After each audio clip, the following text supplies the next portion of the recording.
अस्सलाम वालेकुम। I am Sabtan Ali from MK preparation. आज 26 अक्टूबर 2025 को एमडी कैट का पेपर कंडक्ट हो चुका है, 180 एमसीक्यूज का पेपर, जिसमें 5 सब्जेक्ट शामिल हैं। उन सब पर हमारी वीडियो सॉल्व पेपर के साथ यूट्यूब चैनल पर मौजूद है और आप लोग वहां से ये देख भी सकते हैं। आज की इस वीडियो में हम डिस्कस करने जा रहे हैं part 5, that is about logical reasoning. Total 9 MCQs हैं, लेकिन पेपर चूंकि बहुत आसान रहा है तो एक एक नंबर वेटेज के लिहाज से बहुत इंपॉर्टेंट है, तो इसकी भी बहुत ज्यादा अहमियत है। हम इसको डिस्कस करते हैं और लॉजिकली ही डिस्कस करेंगे। तो आगाज करते हैं पहले क्वेश्चन से, जिसे मैं मानता हूं कि ये इस पेपर का सबसे टेक्निकल और टफ क्वेश्चन भी है। और क्वेश्चन है, all daffodils are plants, all plants are living things, some living things are real. ये एक पूरी स्टेटमेंट है जिसके 3 हिस्से हैं। हमने इसे कंक्लूजन देखना है कि इन 3 में से कौन सा कंक्लूजन इसमें ठीक है। पहला कंक्लूजन ये है कि all daffodils are living things, दूसरा है some living things are flowers, और तीसरा है ऑल डैफोडिल्स आर रियल। तो कौन सा कंक्लूजन ठीक है जो इन स्टेटमेंट के साथ मिलता है, तो चेक करते हैं। सबसे पहले है ऑल डैफोडिल्स आर प्लांट्स। तो अगर दुनिया में काफी सारे पौधे हैं और उनमें शामिल हैं डैफोडिल्स, तो ऑल डैफोडिल्स आर प्लांट्स, यानी कि सारे के सारे जो डैफोडिल्स हैं वो प्लांट्स हैं। So daffodils are plants. Second है all plants are living things. तो जितने भी प्लांट्स हैं वो लिविंग थिंग्स हैं। तो इसका मतलब ये हुआ कि ऑल डैफोडिल्स आर प्लांट्स और plants are living things, so all daffodils are living things. ये एक बिल्कुल सिंपल सी डिडक्शन है जो हम इससे ले सकते हैं। सेकंड स्टेटमेंट है some living things are flowers. Basically तो हम जानते हैं कि डैफोडिल्स जो है प्लांट्स हैं और फ्लावरिंग प्लांट्स हैं, और डैफोडिल्स हम फ्लावर्स को भी कहते हैं जो डैफोडिल प्लांट पर लगते हैं। तो क्या हम इसको ठीक मान सकते हैं? लॉजिकल रीजनिंग का एक सिंपल सा रूल ये है कि ऐसी टर्म जो स्टेटमेंट में ना हो उसको हम कंक्लूजन में शामिल नहीं करते। तो स्टेटमेंट में आपको कहीं पर फ्लावर्स का जिक्र नहीं नजर आ रहा, तो हम इस स्टेटमेंट को कंक्लूजन में शामिल नहीं करेंगे। तो ये वाली जो कंक्लूजन है जिसे हम रॉन्ग कंसीडर करेंगे। सो हम बेसिकली जानते हैं कि some living things are real, तो यहां पर फ्लावर का जिक्र नहीं है। तीसरी है ऑल डैफोडिल्स आर रियल। क्या सारे के सारे डैफोडिल्स रियल हैं? हमें पता है कि all daffodils are living things and some living things are real, so some daffodils should be real. तो ये भी हमारा ये स्टेटमेंट जो है, ये कंक्लूजन जो है, हम शामिल नहीं करेंगे। तो हमारा राइट आंसर क्या बनता है? हमारा राइट आंसर बनता है ओनली कंक्लूजन 1। तो जो एमसीक्यू नंबर 172 लॉजिकल रीजनिंग का पहला एमसीक्यू है, इसका सही आंसर बनेगा ओनली 1। सेकंड है, ये एक आसान सा क्वेश्चन है, हमने यहां पे सीक्वेंस चेक करनी है। ये नंबर्स की सीक्वेंस है 1 4 2 5 3 6 4 7। 1 से 4 तक जाने के लिए क्या करना पड़ता है? +3। नेक्स्ट है 2, 4 से 2 आने के लिए हमें क्या करना पड़ता है? 2-। अच्छा, 2 से 5 तक जाने के लिए क्या करना पड़ेगा? +3। 5 से 3 तक आने के लिए क्या करना पड़ेगा? 2-। यानी कि सीक्वेंस ये चल रही है कि आपने +3 करना है, फिर -2, फिर +3, फिर -2। तो यहां पे आप देखते जाएं, 1 + 3, 4 - 2, 2 + 5, 5 - 2, 3 + 3, 6 - 2, और 4 + 3। अब हमने इसमें से -2 करना है, तो 7 - 2 करेंगे, हमारा आंसर आएगा +5। सो 5 इज राइट आंसर। ये एक तरीका था इसको सॉल्व करने का। सॉल्व करने का दूसरा और ज्यादा आसान तरीका है, आप इन नंबर्स को देखें। ये नंबर है 1 4 2 5 3 6 4 7। असूली तौर पर ये है 1 2 3 4 4 5 6 7। तो अब हमने यहां पर नेक्स्ट देखना है। ये सीक्वेंस इस तरह बदल बदल के आ रही है, तो 1 2 3 4 के बाद नेक्स्ट क्या आना चाहिए? 5, और 4 5 6 7 के बाद क्या आना चाहिए? 8। हमसे जस्ट पहला नंबर पूछा गया जो इससे आगे आना है, तो वो 5 है। अगर हमें उससे भी अगला पूछा जाता है, यानी कि कहा जाता है अगले दोनों नंबर बताएं, तो आंसर होता 5 और 8। तो इस तरीके से भी आप इसे सॉल्व करके देख सकते हैं। नेक्स्ट क्वेश्चन है, विच of the following is the main cause of accidents involving equipment. कोई भी वर्क प्लेस है, चाहे वो जिम है, लेबोरेटरी है, कोई भी है, वहां पर एक्सीडेंट्स की एक टाइप है जिसमें इक्विपमेंट इन्वॉल्व होता है।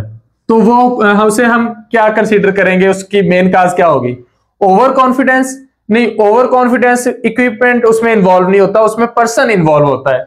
इनसफिशिएंट मेंटेनेंस, ये हमारा राइट आंसर है, करेक्ट आंसर है, क्योंकि जो इक्विपमेंट है उसकी मेंटेनेंस जरूरी है, अगर उसकी मेंटेनेंस नहीं होगी तो कहीं ना कहीं खराबी पैदा हो जाएगी। तीसरा फटीग, ये भी इक्विपमेंट की बात नहीं है, पर्सन की बात है, और पोर ट्रेनिंग भी कोचिंग की बात है।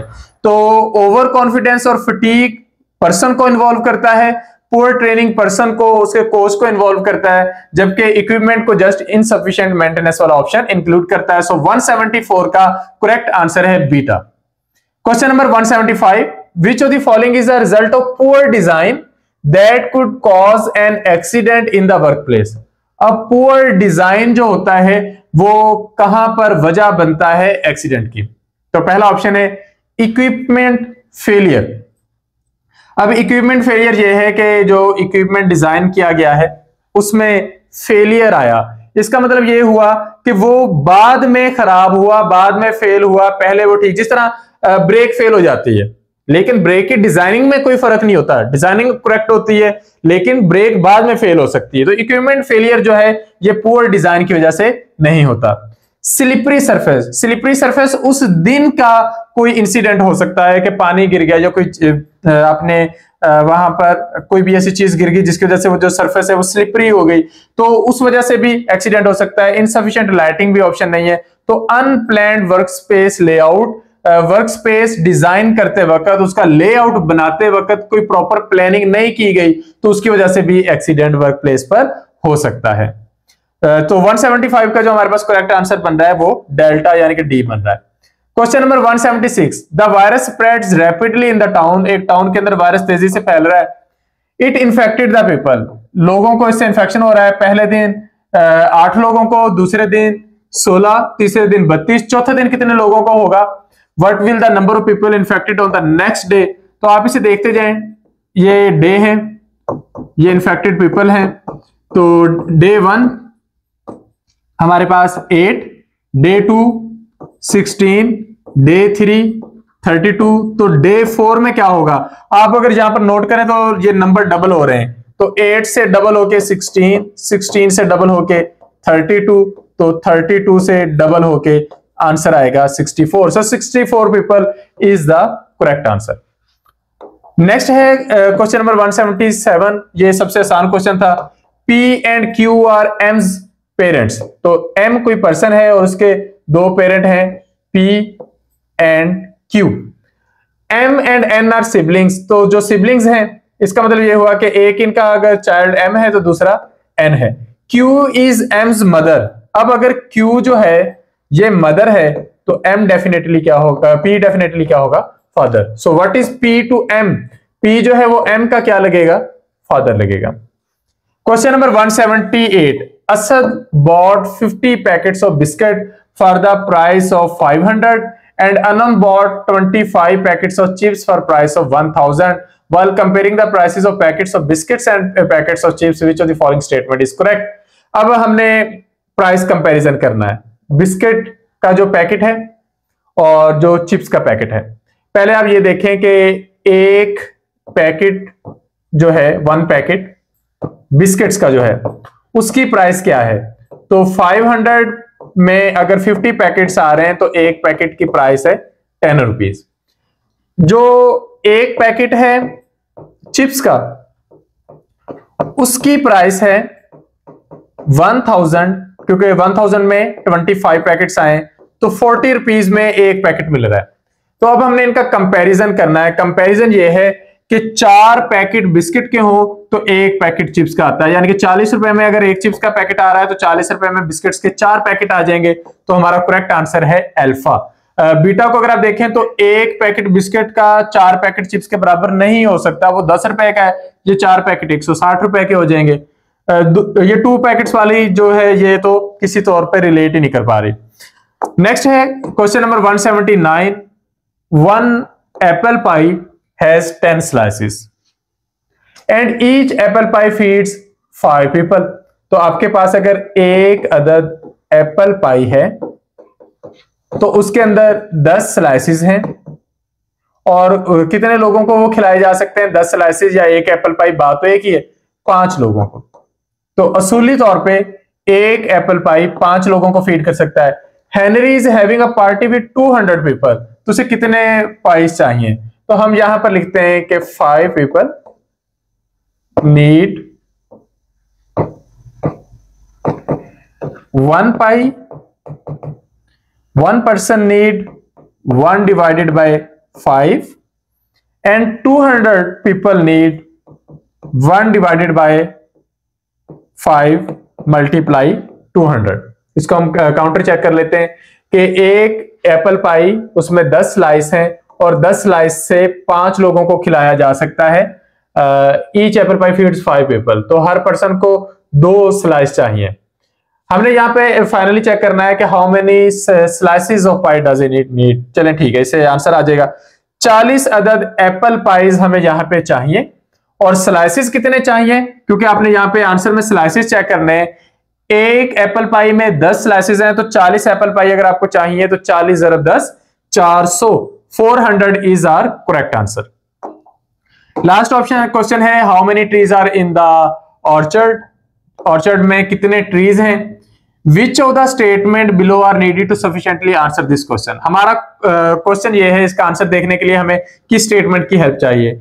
Ibrahim is a farmer and looks after half of trees in the orchard. ठीक है, इसमें तदाद तो नहीं बताई गई, लेकिन यह बताया गया कि इब्राहिम आधे दरख्तों की देखभाल करता है। 300 trees in the orchard are under Ibrahim's care. 300 दरख्त उसकी देखभाल में है, वो आधों की केयर कर रहा है, बाकी के 300 की कोई और कर रहा होगा। तो 300 × 300 टोटल 600 दरख्त इस ऑर्चर्ड में होने चाहिए। इसका मतलब हमें यह बात भी पता होना चाहिए कि इब्राहिम कितने दरख्तों की केयर कर रहा है और फिर वो कितने उसका हिस्सा है दरख्तों की लुक आफ्टर करने में। तो वो हाफ ट्रीज को लुक आफ्टर करता है, तो हमें स्टेटमेंट 1 भी चाहिए और स्टेटमेंट 2 भी चाहिए। तो यहां पर ये 9 MCQ जो है वो लॉजिकल रीजनिंग के कंप्लीट हो गए। उम्मीद है इससे आपको काफी हेल्प मिली होगी। MK प्रिपरेशन के YouTube चैनल से teaching jobs, non teaching jobs और कैरियर काउंसलिंग से रेलेवेंट तमाम इंपॉर्टेंट इंफॉर्मेशन आप लोगों को मिलती रहती है। तो अगर आप लोग अपनी प्रोफेशनल लाइफ को लेकर बहुत सारी रहनुमाई चाहते हैं और आप चाहते हैं कि आप तक सारी इंफॉर्मेशन इन टाइम पहुंचती रहे, तो आप MK प्रिपरेशन का YouTube चैनल सब्सक्राइब कर सकते हैं। बेल आइकॉन पर क्लिक कर लें ताकि जब भी कोई इंपॉर्टेंट जॉब आती है, कोई भी इंपॉर्टेंट इंफॉर्मेशन आती है, तो आपको फौरी नोटिफिकेशन मिल सके। Thank you. Allah Hafiz.